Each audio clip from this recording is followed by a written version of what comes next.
Have you ever thought to yourself, I wonder what happens if you combine a chicken and a snake? No, you don't get a chicken snake, you get a slither hen. I'm glad that they answered this age-old question for us, which leads us to today's topic, Mother Part 3. Now, Mother 3 is a culmination of the entire Mother series. It takes the interconnected storytelling of the first game, the balancing of the second, and the humor and music of both, and mixes it all together to make one of the most enjoyable and moving RPGs that I've ever played. The game went through a true developmental hell though, of originally being played on the SNES, and then the N64, and only finally seeing the light of day on the Game Boy Advance in a similar art style to Mother Part 2. And then to top it all off, the game that took forever to make has been stuck in Japan and never localized for any other country. In fact, I had to play the unofficial fan translation I ordered off of Etsy just to experience the game at all. But games that usually go through all of this, they're generally lost in time forever. But Mother Part 3 has achieved a legendary status just because of how strong the title really is. So today, let's take a look at the classic and amazing world of Mother 3, but also why the game seems to be stuck and blocked from any localization. Also, this review does contain major spoilers, but I'll try to give a heads up or a warning beforehand with little timestamps so you can skip that part of the review.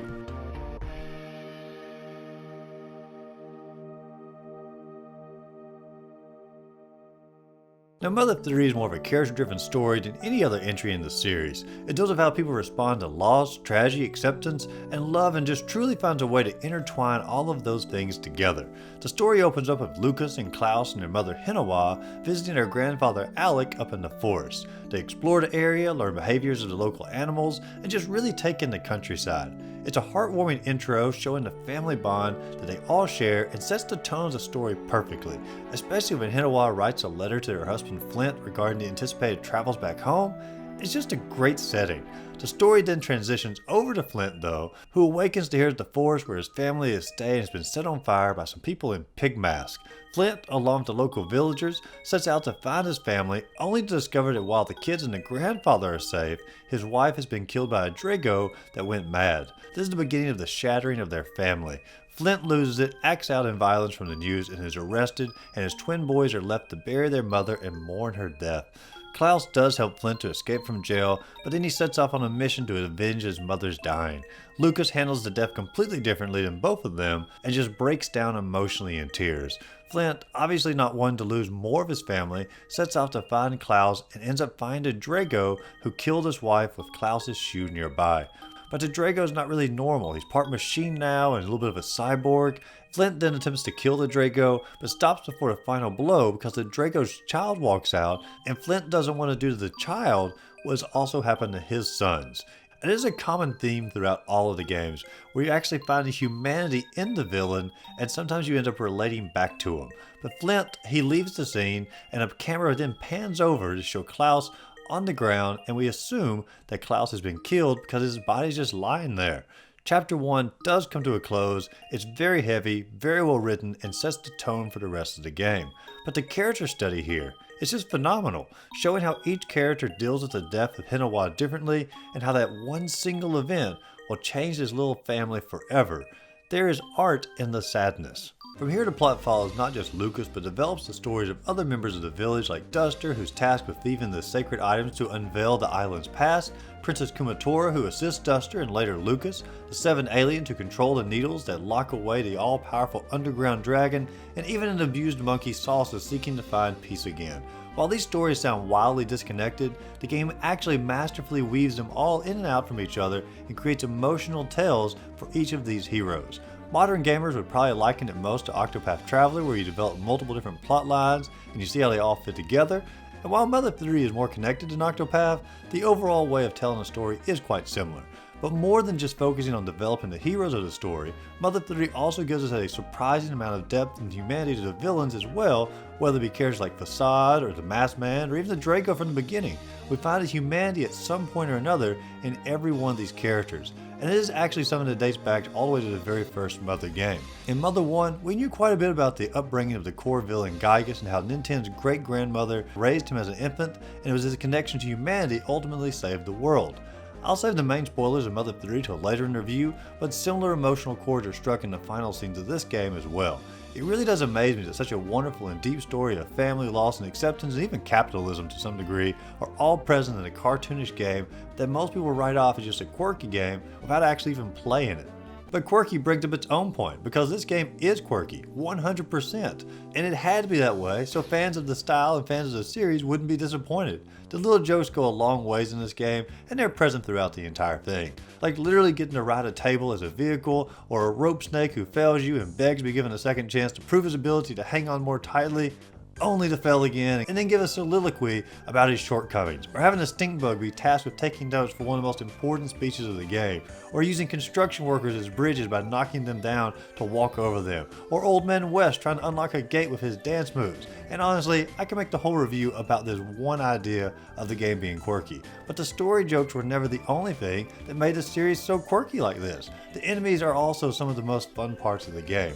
While not many of the older enemies make reappearances like they did between Part 1 and Part 2, we have so many new ones, such as Mr. Passion, who is basically the ghost of Beethoven, with symphony clips all throughout his fight, Hefty Head, who basically just has to drag his head behind him because it's so heavy, the Austro Elephant, if I'm saying it right, and the Cattle Snake from the Chimera Laboratory, the wonderful puns of the Boa Transistor, the Cleocatra, and the Mushroom. I mean, it's just wonderful. Even the Roadblock and a Yam. And like I said in the beginning, we can't forget the Slither Hen. I can't help but love her. But this just scratches the surface. The game is just jam-packed with wacky and fun enemies to battle against. The overall game does try to keep the same sense of humor that is present in the first two games, despite it being a much darker and more serious story this time around. But it's also because of the darker story that some of the jokes just don't land quite as well as they did in the other games. The jokes sometimes come across as misplaced and they take away from the emotional scenes. Like when they broke the news to Flint about his wife dying and saying they had good news and bad news. The good news that they had a new weapon for Flint to use in battle. The bad news is as the weapon that was used to kill his wife and now she's dead. Holy cow, that was bad timing. Or when Alec and Flint are searching for Klaus, who is missing and probably dead at this point, and Alec keeps making inappropriate jokes. They are literally searching for what is quite possibly their dead son or grandson. The attempt at lightheartedness just isn't the place here. Now, some would say that this could be his way of grieving or coping with the situation, but for most players, I feel it's just going to come off as out of place. But minus these few exceptions and a few more that we'll discuss in a little bit, the quirky humor of the first two games, it plays pretty well into the plot and overall story of this one too. Now, the gameplay of the game remains mostly unchanged from Mother Part 2. There are a few quality of life improvements though, with the menu selections, like allowing players to see which items benefit which player from the menu and knowing who to give it to so you can equip it a lot faster. There's also a much improved save feature where you have frogs instead of using a telephone to save your game, and you can save your game way more often this way. And even sometimes a little too often, if we're being honest, because the frogs are literally one room apart in a lot of instances, and you've done nothing important between one room and the next room. But still, it's a welcome addition. Now, the battling is nearly identical to Mother 2 except for the addition of the rhythm-based attacks. If you hit the attack button on a beat, you'll do a few extra attack points with that particular move. And while this is sort of a neat concept, I found it to be mostly unnecessary, and I had a hard time predicting it, and if I did get it, it just felt more random than anything. But I'm also really bad at rhythm games, so this could be more on me than the game itself. Gameplay wise though, if you enjoyed Mother Part 2, you will definitely enjoy Mother 3. The graphics are also a very similar story here. The art style is very much akin to Mother Part 2. However, the game is definitely taking full advantage of the Game Boy Advance hardware. The sprites are more animated in their movements, the backgrounds are significantly more vivid, the cutscenes are more animated, and overall, the game just looks gorgeous. When I look at how this game was going to be animated on N64 and all 3D environments, it actually makes me quite glad it was never put on that system, because I love the way it looks on the GBA, and I feel that the art style this way is so much more timeless. I'm not saying I don't like the N64, so many great games on that system, but something about this pixelated art style, it just ages so well.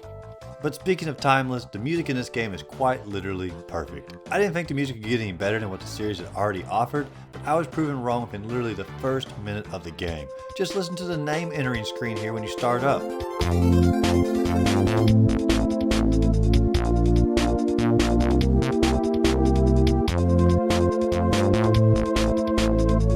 I love it. The bass, the beat, everything is on point. But then even the scenes where the story is doing flashback or is emotional twist, the music is orchestrated to fit the scene to get the most impact possible. The travel tunes and the area tunes are equally great to the other games and continually match the areas note for note. Now there are way more songs on this soundtrack than the other two games, and while that can sometimes mean quantity over quality, that is not the case here at all. It's just simply quality all the way through. The game in the final scenes even harkens back to the most important moments of Mother Part 1 and Part 2, and when doing this they also pull out revamped versions of the most iconic songs from those games. And it really just strengthens the impact of looking back over how far the series has come. The soundtrack is really one of the best that I've ever heard, and like the other games, even if you don't want to play the games, load the soundtrack up on YouTube because it is a jam from the beginning to the end.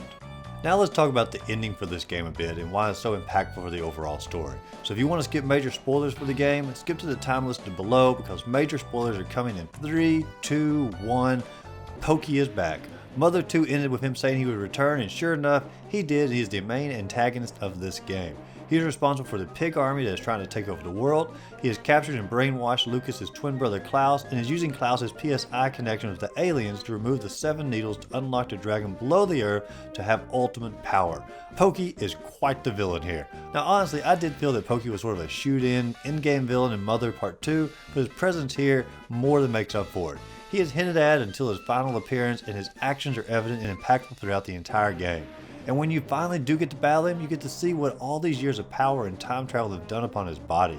It's sad to see what he has become. The final move he uses to ensure that he doesn't die actually damns him to all eternity to be stuck in a capsule, and you can't help but sort of feel sorry for him, have some sympathy, because knowing his hunger for power and immortality has led to an eternity of a weakened body in a state of perpetual isolation. It is depressing. You also have after Pokey the final showdown with Klaus, and much like the first game, this battle is not a true fight but more of a survival where the key villain is reminded of their humanity. It's a sad and moving ending, pulling the family from the first chapter in the game all back together for the first time since the opening accidents. Hearing Klaus communicate with his mother who's passed on and his father who he's attacking and reclaim his humanity and feel the regret that he has is heavy, and it's very moving. And when Klaus finally realizes all that he has done, he finishes himself off to join his mother in eternity and to try to stop any more of the evil actions that he has done since being under the control of Pokey. The writing in these closing scenes is expertly done, and you can't help but feel the emotional weight of each of the characters. From here though, Lucas removes the final needle and resets the whole world that Pokey has created by having the dragon destroy everything. The game ends with somewhat of an ambiguous ending, but Lucas and the family are either in heaven or they're now being placed in a newly created reset world after the dragon's destruction. Either way, they're reunited at last, the world's at peace once again, and Pokey's reign is finally over. The events of all the Mother games have come to a close with the revamping of the entire world, and it's a great ending to the overall series, and in particular, it's a great ending to this game, and I wouldn't have it any other way. The game is phenomenal, but if the game is so great, why is it stuck in Japan for what seems to be indefinitely? And truth be told, there's probably not just one huge reason, but several smaller ones. First off, the content of the game. The game has Lucas and his crew taking mushrooms, Facade abusing Salsa the monkey, and several adult jokes mixed into the text. Nintendo would almost certainly have to edit these scenes to some degree for localization, and that can miss the plot a little bit in the meantime. There's also the alien race that continually helps Lucas along his journey that could be viewed as negative stereotypes to the non-binary community.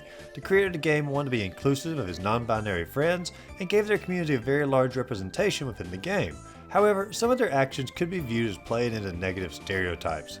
That, and there's also a scene where they help Lucas discover his psi powers, and there's a joke there that there's really no other reaction besides yikes when you see it. But the overall inclusion of the non-binary community was quite revolutionary for its time, and minus the stereotypes that the game does play into sometimes, the representations do give a very positive light on acceptance. The way that Lucas and his friends interact and the kindness that is shown between them and the aliens is a very good message for the world then and now. But as positive as the representation is, it's still not perfect, and especially since part of the name of the alien race includes a racial slur. But Nintendo probably sees that controversy of localizing the alien race in the game, and they know they couldn't really continue the game without heavily changing several aspects of it, and therefore they just let the game set as it is and choose not to localize it.